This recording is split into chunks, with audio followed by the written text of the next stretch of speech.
ನೀವು ಕೂಡ ಮನೇಲಿ ಕೂತ್ಕೊಂಡು ಈ ತರ ಗಪ್ಪಿ ಫಿಶಸ್ ಆರ್ಡರ್ ಮಾಡ್ಬೇಕಾ? ಗುರು ನಮಸ್ಕಾರ, ನಿಮ್ಮೆಲ್ಲರಿಗೂ ಮತ್ತೊಂದು ಊಡಗೆ ಸ್ವಾಗತ. ಇವಾಗ ನೋಡ್ತಾ ಇರ್ಬೋದು, ನಾನು ಇಲ್ಲಿ ಮತ್ತೆ ಸ್ವಲ್ಪ ಫಿಶಸ್ ನೆಲ್ಲ ತರಿಸಿದೀನಿ. ಇದರಲ್ಲಿ ಡುಂಬರ್ ಗಪ್ಪೀಸ್ ಇದೆ. ಸುಮಾರು ಜನ ಕೇಳ್ತಾ ಇದ್ರಿ ಅಂತ ಹೇಳಿ ತರಿಸಿದೀನಿ. ಇದನ್ನ ಪಟ ಅಂತ ಹೇಳಿ ಅನ್ಬಾಕ್ಸಿಂಗ್ ಮಾಡೋಣ. ಫೈನಲಿ ನಾವು ಅನ್ಬಾಕ್ಸಿಂಗ್ ಎಲ್ಲ ಮಾಡಿ ಆಗಿದೆ. ಫಿಶಸ್ ಯಾವ ತರ ಇದೆ ಅಂತ ಹೇಳಿ ನೋಡೋಣ. ನಾನು ತರಿಸಿರೋ ಫಿಶಸ್ ಎಲ್ಲ ಚೆನ್ನಾಗೇ ಬಂದಿದೆ. ಇವಾಗ ಅದನ್ನ ತೋರಿಸ್ತೀನಿ ಯಾವ ತರ ಕಾಣುತ್ತೆ ಅಂತ ಹೇಳಿ ನಿಮ್ಗೆ. ಸೊ ಫೈನಲಿ ನೀವು ನೋಡ್ತಾ ಇರೋದು ಇವಾಗ ಪ್ಲಾಟಿನಂ ರೆಡ್ ಡುಂಬರ್ ಗಪ್ಪೀಸು. ಇದು ಇವಾಗ ಸದ್ಯಕ್ಕೆ ನಮ್ಮ ಹತ್ರ ಅವೈಲೇಬಲ್ ಇದೆ.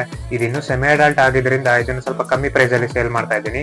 ಅಡಲ್ಟ್ ಆದ್ರೆ ಅರೌಂಡ್ 200-250 ಇರುತ್ತೆ ಪೇರ್ಗೆ. ಬಟ್ ಇದು ಸೆಮಿ ಅಡಲ್ಟ್ ಆದ್ರಿಂದ ಕೇವಲ 150 ರುಪೀಸ್ಗೆ ಸೇಲ್ ಮಾಡ್ತಾ ಇದ್ದೀನಿ. ನಿಮ್ಗೆ ಏನಾದ್ರು ಬೇಕಂದ್ರೆ ಪಟ ಅಂತ ಹೇಳಿ ಇವಾಗ ನಮ್ಗೆ ಮೆಸೇಜ್ ಮಾಡಿ. ಆರ್ಡರ್ನ ಯಾವ ತರ ಮಾಡೋದು ಅಂತ ಹೇಳಿ ನೀವೇನಾದ್ರು ಕೇಳೋದಾದ್ರೆ ಕಮೆಂಟ್ ಸೆಕ್ಷನ್ ಅಲ್ಲಿ ಇನ್ಸ್ಟಾಗ್ರಾಮ್ ಇಂದು ಲಿಂಕ್ ಕೊಟ್ಟಿರ್ತೀನಿ. ಸೊ ಅಲ್ಲಿಂದ ನಮ್ಗೆ ಡೈರೆಕ್ಟ್ ಮೆಸೇಜ್ ಮಾಡಿ ಆರ್ಡರ್ನ ಮಾಡಬಹುದು. ಇನ್ನೊಂದು ಗುಡ್ ನ್ಯೂಸ್ ಏನಂದ್ರೆ ಮೊಯ್ನಾ ಕಲ್ಚರ್ ಕೂಡ ಬಂದಿದೆ. ಕಲ್ಚರ್ ಎಲ್ಲ ಆದ್ರೆ ಒಂದ್ ಸಾಟರ್ಡೆ ಸಂಡೇ ಹಂಗೆ ಅಪ್ಡೇಟ್ ಮಾಡ್ತೀನಿ ಅವೈಲೇಬಲ್ ಇರುತ್ತೆ ಅಂತ ಹೇಳಿ. ಸೊ ಯಾವ್ದಕ್ಕೂ ಇನ್ಸ್ಟಾಗ್ರಾಮ್ ಅಲ್ಲಿ ಫಾಲೋ ಮಾಡ್ಕೊಂಡಿರಿ. ಇನ್ಸ್ಟಾಗ್ರಾಮ್ ಅಲ್ಲೇ ಸ್ಟೋರಿ ಹಾಕ್ತೀನಿ ಮೊಯ್ನಾ ಬೇರೆ ಯಾವ್ದಾದ್ರು ಫೀಚರ್ಸ್ ಅವೈಲೇಬಲ್ ಇದ್ರೆ.